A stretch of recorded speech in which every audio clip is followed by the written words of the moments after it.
the farmer, the brewer, the farmer.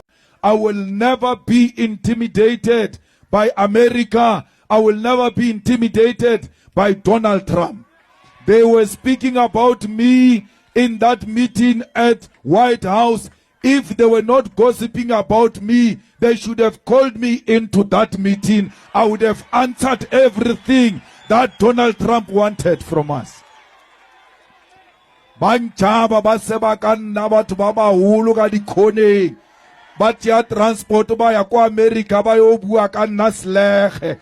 If they are not scared of me, call me into that meeting. That nonsense that Trump did in America, he will never do that nonsense in my presence, because I will confront him here and there with the facts.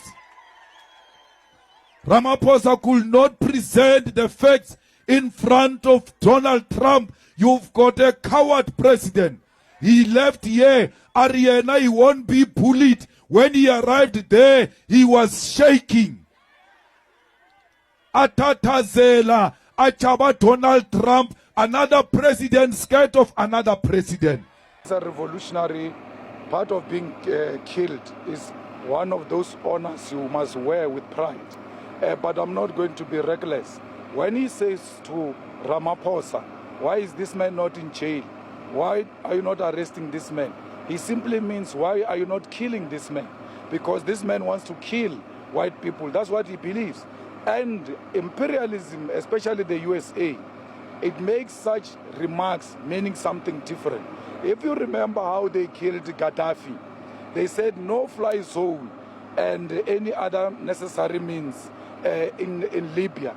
And that meant Gaddafi is going to be killed. And that's how they took care of that situation in Libya. So we know imperialism killed. The president of South Africa was unable to defend the constitution of South Africa to say, this thing that you are accusing him of and saying to us we must arrest him. Firstly, we are a constitutional democracy and we are governed by the rule of law. The judiciary has expressed itself on this matter, including the highest court in the land. If I arrest him for that, then I will be violating the constitution of South Africa, which I must respect. He failed to do that. So when a president fails to do that, you have a responsibility to defend yourself. And that's exactly what we're doing. The EFF is more powerful now. Everybody else, all of you, including Sam Kelo, you said EFF is dead, EFF is irrelevant, and all of that, only to find it in the Oval Offices and to find it in the White House. And for a USA president to argue with the South African president who's in denial, who says, this is just a small party, it's so insignificant. He says, that's not a small party.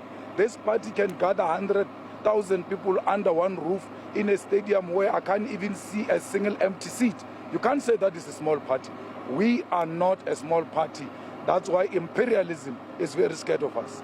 Mr. Malema, how did you feel when you saw those videos of yourself being beamed at the Oval Office of President Ramaphosa, particularly noting the historical nature of Kill the Poor, Kill the Farmer song with the Constitutional Court judgment? Well, I was not shocked necessarily. I knew that issue is going to arise, but that they will play videos, I was not sure. I didn't know all of that, but I knew that matter was going to arise. And I was very interested to hear how the president is going to defend the struggle song that the ANC has defended throughout the history of that song. He couldn't defend the song as a heritage. He couldn't defend the song as a struggle song. He couldn't explain the song that it doesn't in any means necessarily refer to literal killing of white people. It was refused to, in reference to a white supremacist system of oppression in South Africa. He couldn't do that because he himself never believed in the struggle. And that was justified when he couldn't defend the struggle right at the White House. So we know for a fact that he threw the Constitutional Court under the bus. He threw the Constitution under the bus. He was not loyal to his oath of office to defend the Constitution of South Africa, where he should have pronounced that the highest court has ruled on the matter. I can't arrest him. Even if I wanted to, I have no powers there is a rule of law in South Africa that needs to be followed. But they all understood the language, that the language is not arrest, it's killing. Yep. Why are you not killing him? Because he's going to kill white people. That's what he wanted to project, but he was not courageous enough. You have the whole former deputy president of the Youth League who sang this song, sitting there, not saying anything. The whole Minister of Public Relations, Kumbuzo Chabeni, I was with her in the Youth League. She was the youngest in Peter Mukaba's NEC of the ANC Youth League. She knows the history of this song. She's sitting there very scared. All of them shaking. The president himself shaking. Only 4 white Afrikaner males were confident. It was Rupert, the 2 golfers, and Steenhuisen. Why do you give Steenhuisen to speak in such a meeting and not give a minister of international relations? That department has been juniorized and is being undermined as a result. And that's what I asked him in Parliament, that have you juniorized this ministry? Are you playing with this important ministry? And we saw agriculture, a minister being promoted against the Minister of International Relations. Reason being the color of his skin more than anything else. Have you engaged with any of the members of that particular delegation since that interaction at the Oval Office, like Kumbuzo Chaveni and Ronald Lamula? No, I've not done that. I have no duty to do that. I have no relationship with them like that. So, but I will raise it in Parliament. When the President comes for questions, we'll sharply raise this matter, and I will sharply raise the matter where he failed to defend the struggle and the Constitution of the Republic of South Africa. Diplomatically, don't you feel as if the President was on the right footing not to engage President Trump and to present facts to him, because that wouldn't have changed the thinking of the US President? So to engage in a diplomatic engagement which doesn't present the facts is falsehood. It's not diplomacy. Diplomacy, you say, with due respect, Mr. President, so many people are being killed in South Africa, and of this number, so many are blacks, so many are white. Majority of people being killed are black. And you do that in the best way you can. Ramaphosa can do that. He's got the temperament to can do that. I can do that. I can't do that. I'm going to be very aggressive and not meet in one way.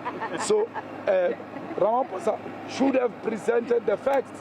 Look, he goes to Oval Office 2 days or a day after they released the crime stats, which means Ramaphosa was sitting there knowing the crime stats in South Africa. He still doesn't say, but this is not a true reflection.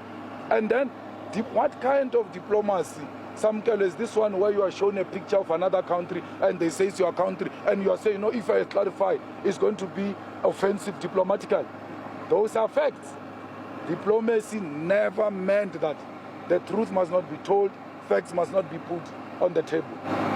Anyone who has not made a follow-up after that press conference, they will never know that there are no mass graves of white people in South Africa. Our president was there. He has to be. The Minister of Intelligence, Kumbuzo Chabeni, was there. She's got all the intelligence information they required. That's why she was there, to say there are no mass graves of white people. There is no genocide. Even this video you are showing me is not South Africa. Because I asked a question. Oh, is this South Africa? Where's this? I don't know, but you must outrightly say, no, it's not South Africa. Because South Africa has got no place for mass graves of white people, and there's no genocide. But that is not the issue. We all know what the issue is. The issue is Israel. The issue is to push back South Africa on Israel, on Russia. The issue is to impose Starlink without following the necessary empowerment laws of South Africa.